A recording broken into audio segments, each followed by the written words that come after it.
mengisahkan Allah. Berarti ini Barnabas sebenarnya. Terus membenarkan keberadaan kitab Taurat. Berarti membenarkan bahwa kitab Taurat itu memang kitab wahyu dari Allah Subhanahu wa taala. Terus menghapus hukum dalam kitab Taurat yang tidak sesuai dengan perkembangan zaman. Menjelaskan bahwa kelak akan datang kembali Rasul setelah Nabi Isa, yaitu Nabi Muhammad. Berarti kitab Injil itu yang sebenarnya Barnabas itu mengakui bahwa akan ada Nabi terakhir, yaitu Nabi Muhammad SAW. Masa lahirnya Nabi Isa dengan masa nabinya dengan kelahiran Nabi Muhammad itu jauh sebenarnya, jauh. Cuma Nabi Isa sudah dalam Injilnya sudah menyebutkan bahwa akan datang Nabi terakhir, Rasul terakhir, yaitu Nabi Muhammad SAW. Terus yang terakhir yaitu kitab Al-Quran. Itu ada 6 pokok. Pertama akidah, ibadah dan muamalah, syariah atau hukum, akhlak, budi pekerti, sejarah dan dasar-dasar ilmu pengetahuan. Seperti ilmu pengetahuan seperti ilmu astronomi, ilmu waris, itu juga ada di dalam Al-Quran.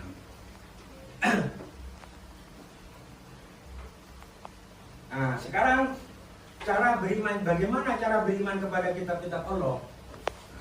Bagaimana cara meyakini dengan sepenuh hati, yaitu bahwa kitab-kitab Allah yang dibawa oleh para rasul itu benar-benar datang dari Allah. Ya, berarti kalau kita meyakini berarti kita sudah masuk dalam kategori bahwa kita iman kepada kitab-kitab Allah. Pada berapa menit? 12. Nah, terus membenarkan terhadap adanya kitab. Jadi jangan hanya meyakini bahwa kita Islam meyakini, oh saya yakin Al-Quran, saya tidak yakin Injil, Zabur dan Taurat. Wong itu bukan hanya yang diturunkan oleh Allah itu wahyunya bukan Al-Quran saja, tapi dari 3 yang lainnya itu Taurat, Zabur dan Injil itu juga termasuk wahyu dari Allah. Berarti kita harus yakin. Masalah zaman sekarang seperti Injil kita tidak yakin karena sudah banyak campur tangan manusia, dirubah, banyak ayat-ayatnya dirubah oleh orang-orang Nasrani. Bagaimana membenarkan adanya kitab Allah? Berarti tidak ada keraguan dalam sedikit pun dalam hatinya terhadap kitab-kitab Allah yang telah diturunkan kepada para nabi dan Rasulullah. Nah, dalam Al-Quran apa itu? Alif Lam Mim dzalikal kitabul la raiba fi. Nah, dzalikal kitabul la raiba fi, kita tidak meragukan di dalam kitab itu. Memahami kandungan kitab Allah. Cara beriman kepada kitab-kitab Allah yang pertama yaitu ada 2. Memahami kandungan kitab Allah, terus mewujudkan dalam bentuk sikap. Banyak anak-anak sekarang kita hafal Al-Quran, kalau ceramah ayat-ayat dikeluarkan, tetapi tidak sampai mewujudkan dalam bentuk sikap. Contohnya dilarang berzina, ceramah haram. Tapi ketika sudah melihat cewek cantik ada terabas, ya diterobos itu, hukum bikin baik, seperti itu. Oh masalah macam istighfar pada cokok, jadi itu anak jadi zaman sekarang ya. Nah, jadi jika mengamalkan Al-Quran dengan sepenuh hati berarti sudah termasuk mengamalkan kandungan Al-Quran. Berarti ketika kita sudah melakukan sikap yang baik sehari-hari, waktu sholat kita sholat sesuai dengan waktu yang sudah ditentukan oleh syariat. Terus cara kita bersikap kepada sesama teman, cara kita itu menghormati yang lebih tua, menghargai yang lebih muda. Terus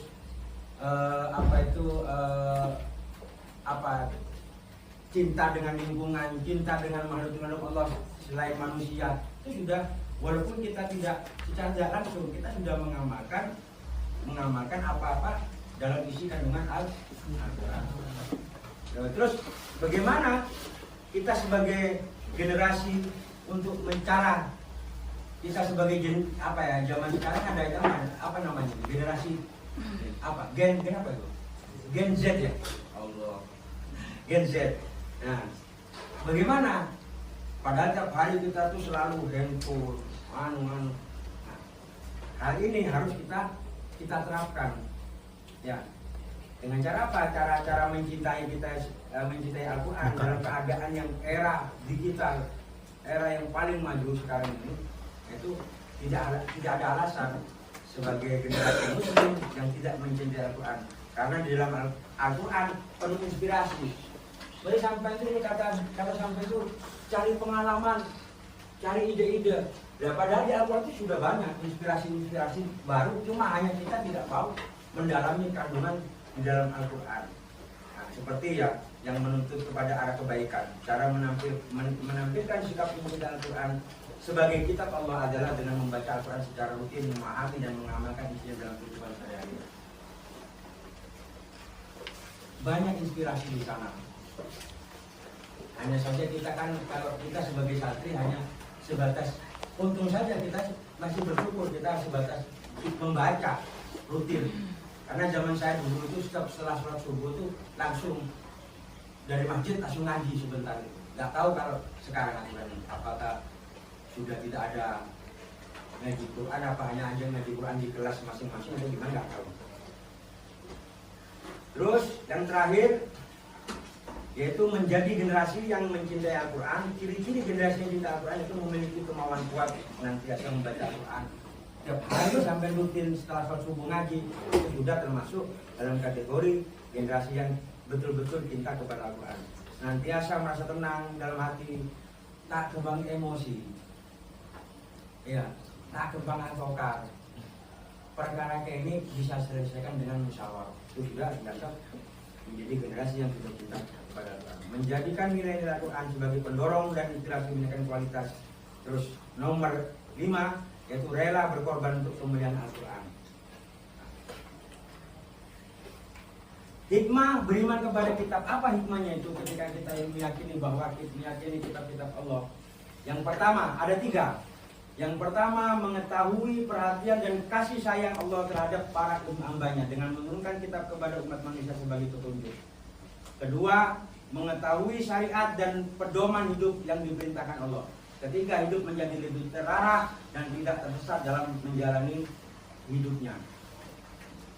Ya, sebenarnya kalau kita memahami lebih dalam, adanya pondok pesantren itu nggak lepas dari orang yang cinta Al-Quran sebenarnya. Orang yang cinta Al-Quran, bagaimana lah?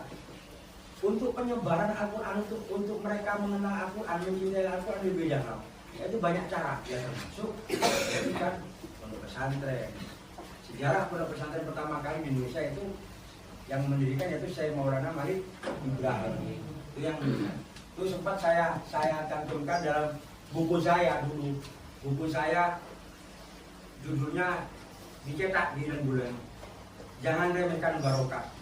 Itu ada cerita tentang sejarahnya pesantren pertama kali yang ada di Indonesia. Nah, mungkin ini saja. Ada sebelum kita tutup pelajaran pada siang hari ini, apakah ada yang dipertanyakan atau ada yang kurang paham? Mari tentang beriman kepada kitab-kitab Allah. Sudah berapa menit? Mari 19 menit 20. Mari. Mungkin ada yang mau bertanya.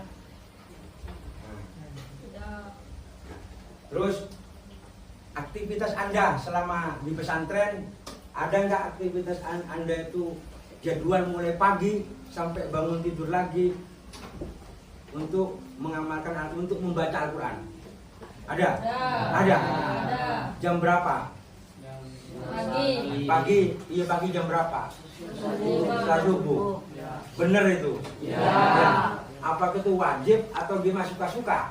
Wajib. Berarti aturan sejak dulu selama saya masih mondok di bulan itu memang betul-betul diterapkan sampai sekarang. Ya, karena beberapa pesantren sekarang, pesantren besar, salah satu pondok pesantren besar, itu banyak yang mengeluh lemahnya Al-Quran, jarang dibaca oleh santri dengan sungguh-sungguh. Bahkan ada problem yang pernah kita alami, yaitu tugas.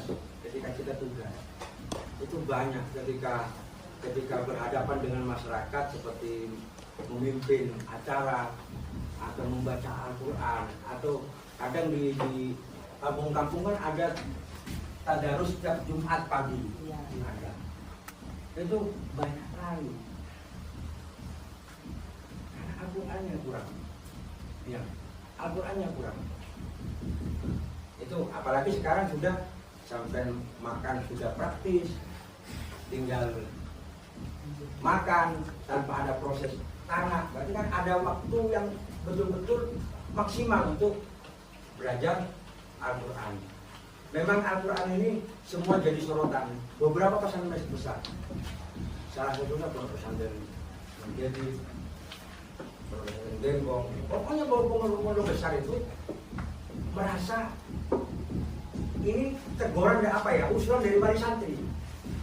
Katanya ada yang usul, anak saya kok sekarang kok ngajinya kurang lancar. Ya dikarenakan apa ya?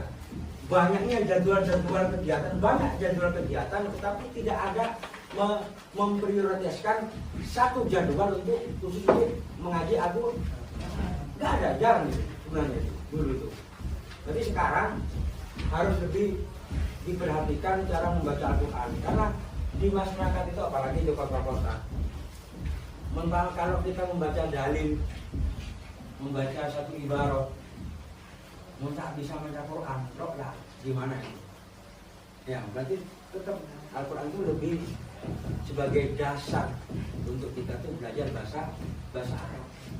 Nah, bahasa Arab itu ketika membaca Quran sudah fasih, maka cara membaca Al-Quran, membaca kitab, cara membaca cara berbahasa Arab itu akan lebih lancar dan lebih fasih. Mungkin ini saja yang bisa saya sampaikan. Kalau memang tidak ada pertanyaan, semoga apa yang kita bahas pada siang hari ini tentang beriman kepada kitab-kitab Allah, bisanya kita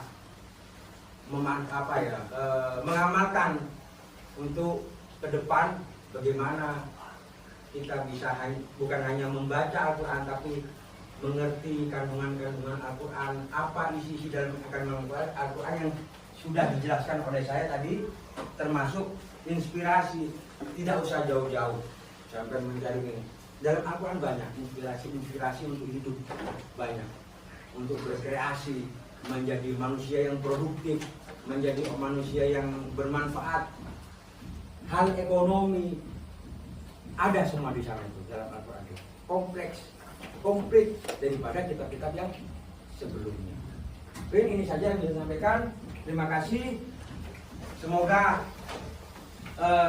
aktivitas Anda sehari-hari diberikan kesehatan dan bisa melaksanakan kewajiban Anda sebagai santri Pondok Pesantren Al-Mubarak Rambulan, dan selalu aktif dalam kegiatan di sekolah SMP Islam Miftahul Ulum. Akhiran, assalamualaikum warahmatullahi wabarakatuh. Waalaikumsalam warahmatullahi wabarakatuh. Sekarang kong.